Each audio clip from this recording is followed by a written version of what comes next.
ग्राम पंचायत के सरपंच श्रीमान जोगाराम जी के देखरेख में इस गोचर भूमि के ऊपर लगभग 2000 पौधे लगाने का सरकारी प्रावधान के तहत इस योजना के तहत बहुत अच्छा यहाँ पर गार्डनिंग और गोचर भूमि के विकास की दृष्टि से इतने सारे पौधे एक साथ लग रहे हैं। निश्चित रूप से ये इस क्षेत्र के विकास के लिए, इस वन के विकास के लिए, सघन वन के विकास के लिए बहुत महत्वपूर्ण सिद्ध होगा। और यहाँ पर विविध प्रकार की वनस्पति विकसित हो और सघन वन जिसमें गोचर की मुख्य प्रकृति होती है, हर प्रकार की वनस्पति का वहाँ पे बनना आवश्यक है। तो यहाँ पर भी बहुत सारे नीम के वृक्ष प्लस करंज और इत्यादि जहाँ देख पा रहे हैं बहुत से अन्य प्रजाति के पौधे भी यहाँ विकसित किए जा रहे हैं।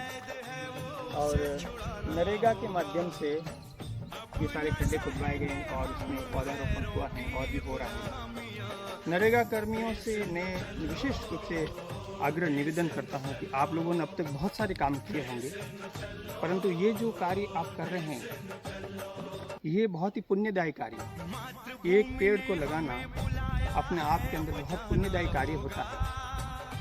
और उसमें आपके हाथ लग रहे हैं, आप उसमें सहभागी बन रहे हैं। इसके लिए आप सभी बधाई के पात्र हैं और सरपंच साहब को भी मैं इसके लिए बधाई देना चाहूँगा। इतनी अच्छी स्कीम विविध गाँवों में, पंचायतों के अंदर जो विगत वर्ष में हो चुकी थी, परंतु इस बार अपने आप ही ये गोचर के विकास का, सघन वृक्षावली का आप देख पा रहे हैं, बहुत अच्छा कार्यक्रम उन्होंने हाथ में लिया है। मैं उनको बधाई देता हूँ और आगे भी इस प्रकार का गोचर का विकास होता रहे, ऐसी शुभकामनाएं हैं। अभी हम इसके किनारों पर हम जो यहाँ पे कुछ बीज लेके आए हैं, अंदर योजनानुसार अपने ये वृक्ष लगा रहे हैं। तारबंदी के आसपास सब जगह किनारों के ऊपर हम लोग प्राकृतिक वनस्पति जैसे खेजड़ी, पिल्लू, गुंदी, बोल्डी, ये सब इस प्रकार के जो प्राकृतिक वनस्पति यहाँ पर होनी चाहिए, उसके बीजों को हम यहाँ डालने का प्रयत्न करेंगे ताकि विविध प्रकार की वनस्पति यहाँ विकसित हो और एक आदर्श गोचर भूमि ग्राम की एक पहचान बने।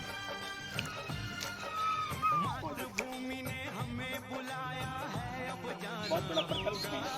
जो कि विविध प्रकार के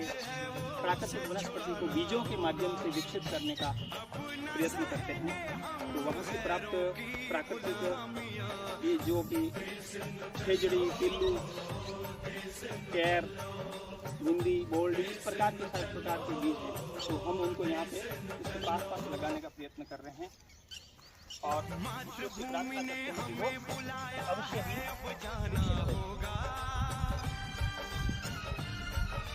मातृभूमि ने हमें बुलाया है, अब जाना होगा, जंजीरों में कैद है। और मैं एक निवेदन करना चाहता हूँ सरपंच साहब से और नरेगा के अंदर जो काम करते हैं, तो इस क्षेत्र के अंदर जहाँ भी आपको अंग्रेजी बबूल के छोटे छोटे से ये पौधे दिखाई देते हैं, यदि आप उनको जड़मूल से निकाल के फेंक देते हैं फिर ये वापस नहीं पड़ेगा। अन्यथा गोचर भूमि ने हमें बुलाया है, अब जाना होगा, अंदर की साइड में बहुत ही व्यवस्थित रूप से अपनी योजना के अनुसार स्थापन कर रहे हैं। साथ ही हम लोग ऐसा प्रयत्न कर रहे हैं तारबंदी के आसपास सब जगह पास में किनारों के ऊपर हमारे पास में जो वैदिक नवग्राम बीकानेर का एक बहुत बड़ा प्रकल्प है जो कि विविध प्रकार के प्राकृतिक वनस्पति को बीजों के माध्यम से विकसित करने का प्रयत्न करते हैं। तो वहाँ से प्राप्त प्राकृतिक बीज जो कि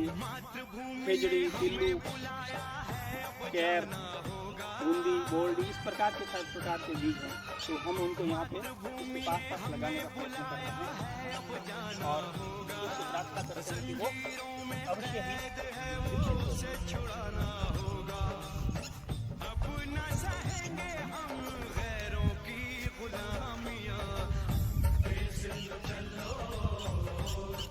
और मैं एक निवेदन करना चाहता हूँ सरपंच साहब से और नरेगा के अंदर जो काम करते हैं, तो इस क्षेत्र के अंदर जहाँ भी आपको अंग्रेजी बबूल के छोटे छोटे से ये पौधे दिखाई देते हैं, यदि आप उनको जड़मूल से निकाल के फेंक देते हैं फिर ये वापस नहीं पड़ते। अन्यथा इस क्षेत्र के अंदर हमारे संपूर्ण राजस्थान अंग्रेजी बबूल एक बीमारी बनती जा रही है। जहाँ जाइए अंग्रेजी बबूल विकसित होते हैं, वहाँ पर किसी वनस्पति को पनपने नहीं देते। इसलिए आप भी जहाँ भी देखते हैं, नरेगा के श्रमिकों से भी मैं निवेदन करना चाहता हूँ कि आप जहाँ भी इस प्रकार के आप अपने कार्य क्षेत्र में ये अंग्रेजी बबूल के छोटे छोटे टुकड़े भी देखते हैं, पौधे उगे हुए दिखते हैं, आप अपने साधन की सहायता से उन्हें जड़ मूल से निकाल दिया करें। मातृभूमि ने हमें बुलाया है, अब जाना होगा,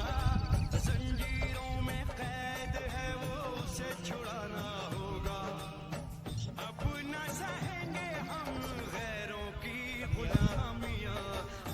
देश न चलो, देश न चलो, लड़ने वाला नहीं रे, देश न चलो, देश न चलो। मातृभूमि ने हमें बुलाया है, अब जाना होगा,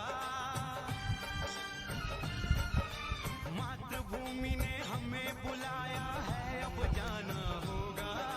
जंजीरों में कैद है वो उसे छुड़ाना